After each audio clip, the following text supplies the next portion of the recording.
Assalamualaikum warahmatullahi wabarakatuh. Tidak sendiri sama dia. Daripada kita ngobrolin tentang YouTuber sampah yang nggak penting itu, yang ngeprank-ngeprank nggak jelas begitu. Mendingan kita ngomongin hal-hal yang penting di sini di Be Professional Broadcaster.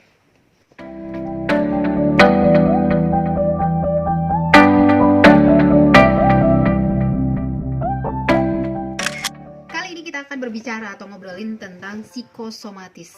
Apa itu psikosomatis? Ada tahu nggak psikosomatis? Enggak tahu. Oke. Kita akan bahas tentang psikosomatis. Apa sih psikosomatis? Psikosomatis adalah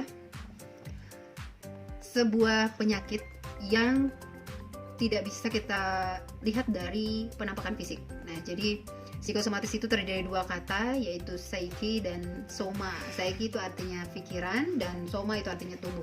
Jadi ini sebenarnya penyakit yang ditimbulkan karena adanya beban pikiran yang sangat berat. Oke. Dia penasaran. So, kalau misalnya kita merasa bahwa kenapa ya akhir-akhir ini saya jadi kayak mudah sakit, terus pusing, bawaan gak enak, terus juga mungkin perutnya jadi kayak kembung, mual, mau muntah, sakit kepala terus gitu dan lain-lain, dan kita nggak tahu penyebabnya apa, sementara kita nggak pernah merasa punya penyakit itu gitu. Nah, so ini bisa saja disebabkan karena psikosomatis.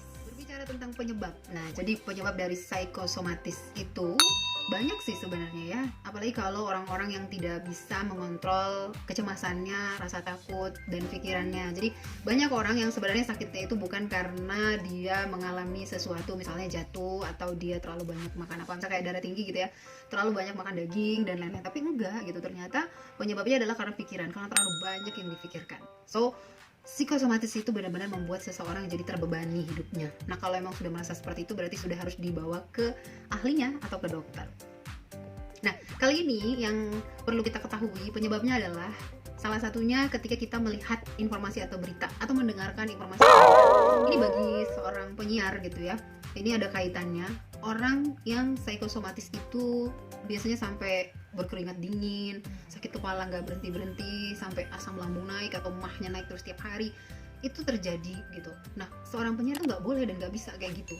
Kalaupun ada yang mengalami psikosomatis, berarti mereka harus mengontrol dirinya gitu, harus mencari penyebabnya, gimana caranya supaya bisa tenang, bisa nggak kepikiran lagi hal-hal yang membuat mereka jadi kayak mengalami hal-hal yang tidak enak gitu.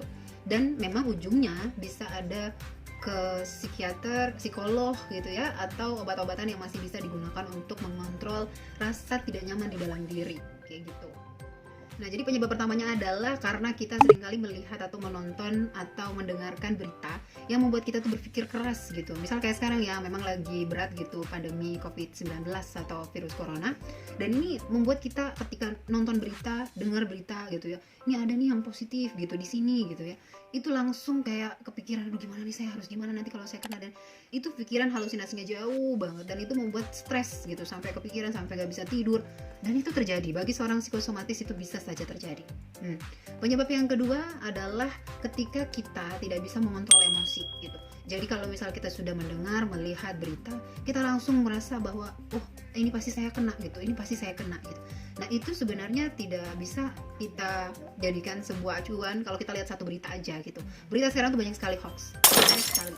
Jadi satu berita itu bisa bercabang-cabang beritanya dengan tujuan masing-masing gitu ya. Bahkan ada yang tujuannya cuma untuk mencapai target supaya banyak yang dengar, banyak yang nonton, supaya banyak subscribe dan lain-lain gitu. Jadi kayak cari sensasi gitu. Nah, itu mendingan dihindari. Ya, itu juga penyebab yang kadang menjadi hal yang sangat mudah menjangkit diri dan pikiran, yang bikin kita jadi selalu berpikir, oh iya ya, kayaknya saya terlalu memikirkan sesuatu yang tidak penting untuk dipikir. Jadi itu ya beberapa penyebab dari psikosomatis itu. Sebenarnya masih ada lagi yang lain-lain, yang intinya ketika seseorang gitu ya merasa tidak nyaman, dan ketika dia sudah melihat, mendengar dan juga menonton gitu ya, tiba-tiba itu kepikiran sampai ke rumah, nggak pernah lupa-lupa, bahkan menyebabkan tanda-tanda yang tidak baik gitu untuk tubuh. Banyak nih gejala-gejalanya, salah satunya adalah cemas yang sangat berlebihan, takut gitu loh, sampai pintu dikunciin semua, sampai kita nggak bisa ngapa-ngapain, bahkan sampai ada yang sesak nafas. Nah, sesak nafasnya itu bukan karena kita sudah tertular atau terinfeksi virus corona, tetapi karena kita itu mengalami kecemasan yang berlebihan, jadi denyut jantung tuh duduk cepet gitu. Itu jadi membuat kita jadi kayak nggak bisa nafas dengan benar gitu. Selain itu juga tremor. Nah, Faye pernah ya ngebahas tentang tremor. Itu juga karena psikosomatis, jadi orang tuh jadi kayak bergetar gitu ya, bingung dia harus ngapain kayak gitu. Itu terjadi gitu. Selain itu juga orang itu bisa jadi berkeringat dingin gitu, dan benar-benar merasa saya lelah gitu dengan pikiran saya sendiri gitu, saya nggak tahu harus bagaimana kayak gitu. Dan yang paling nyata, paling sering terlihat adalah meningkatnya asam lambung gitu. Orang itu jadi kayak mah terus tiap hari, padahal udah konsumsi minum obat mah, sudah minum obat herbal, udah macam-macam gitu, tapi ternyata kenapa kok terus-terusan gitu ya, penyakit mamnya nggak berhenti-berhenti. Nah, itu sebenarnya gejalanya adalah psikosomatis. Gimana caranya supaya kita bisa lepas dari penyakit ini? Sebenarnya susah ya, karena ini psikis gitu ya, gangguannya ke psikologisnya kita. Jadi yang perlu kita lakukan itu, kita harus mengidentifikasi dulu diri kita, sebenarnya kita ini mengalami psikosomatis atau tidak gitu. Apa yang harus kita lakukan? Kita datengin psikolog, psikiater gitu untuk bertanya, ibu gitu atau bapak dokter gitu, apakah saya ini orang yang mengalami psikosomatis atau tidak. Nanti akan dianalisis dengan gejala-gejalanya gitu, apakah benar gitu atau tidak sampai ke sana gitu, atau cuman cemas aja biasa, atau memang sudah ke gejala psikosomatis. Karena banyak yang mengganggu sampai aktivitas harian itu nggak nyaman lagi gitu, karena harus mengalami sakit perut yang gak enak gitu kan, sampai muntah-muntah gitu. Dengar berita atau lihat berita tentang COVID-19 contohnya, itu langsung sampai muntah-muntah. Nah, itu terjadi dan ini sudah mengganggu. Yang pertama yang harus kita lakukan adalah datangi psikolog atau psikiater. Yang kedua yang bisa kita lakukan yaitu kita melakukan terapi gitu ya, terapi untuk bisa menenangkan pikiran, membuat kita jadi lebih comfort gitu, lebih nyaman, santai gitu. Itu terapi, dan yang paham mereka yang ahli gitu ya. Yang ketiga yang bisa kita lakukan adalah apa yang bisa membuat kita tidak terpengaruh gitu. Karena Happy juga mengalami, ada orang yang dekat mengalami psikosomatis gitu ya. Mereka menghindarkan berita-berita itu. Jadi mereka tahu gitu ya, ada berita yang tentang COVID-19 misalnya gitu ya. Terus mereka tahu bahwa, jadi mereka cuma lihat berita yang paling update dengan data yang paling benar gitu, yang bukan hoax gitu ya. Nah, setelah itu sudah, mereka nggak mau lagi lihat gitu.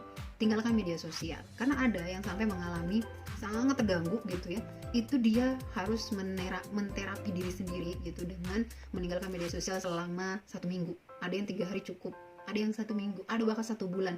Saya nggak mau sentuh Instagram, nggak mau sentuh Facebook, nggak mau sentuh Twitter dan lain-lain gitu ya, apalagi media online, saya nggak mau lihat gitu, karena ini mengganggu gitu. Nah, so itu bisa dijadikan cara yang ketiga, menghindarkan faktor utamanya gitu ya. Tinggalkan dulu sementara media sosial. Toh kita nggak masalah, kita nggak akan apa-apa gitu kalau media sosialnya pun ditinggalkan.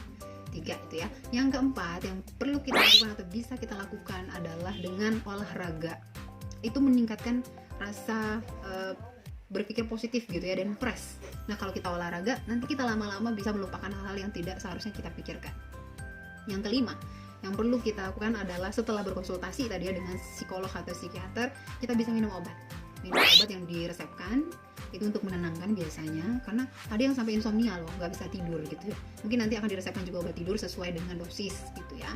Selain itu juga kita bisa melakukan yang keenam, yaitu hal-hal yang membuat kita happy gitu, hal-hal yang membuat kita senang, melakukan hobi-hobi kita gitu ya. Ini sebenarnya dampingan dari obat medis gitu. Kita bisa melakukan terapi untuk diri kita sendiri dengan melakukan hal-hal yang membuat kita senang gitu. Kalau kita happy, kita bahagia, kan kita lupa gitu ya sama hal-hal yang tidak bagus, sama hal-hal yang tidak baik.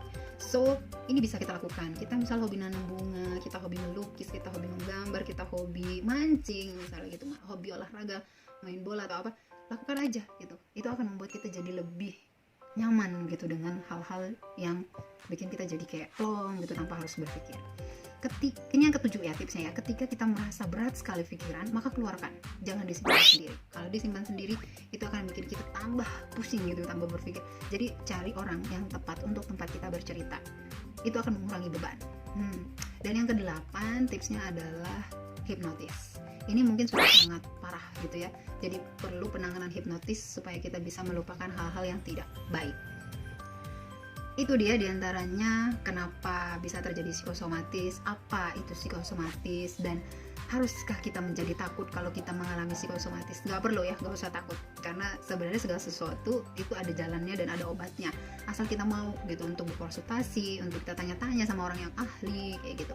Jadi kalau memang mengalami saat ini, datangi yang mengerti, datangi yang ahli. dan semoga tips-tipsnya bisa bermanfaat, bisa dilakukan sekarang, dan kita bisa tinggalkan aja hal-hal yang negatif, hal-hal yang tidak perlu kita tahu, hal-hal yang tidak perlu kita dengar, tidak perlu kita lihat gitu ya. Tinggalin aja, nikmati hidup, itu yang paling penting, nikmati hidup. Saya Feby Prapitasari, terima kasih. Jangan lupa like, subscribe, dan juga komen. Nanti kita bahas lagi yang lainnya. Assalamualaikum warahmatullahi wabarakatuh. Selamat berpuasa.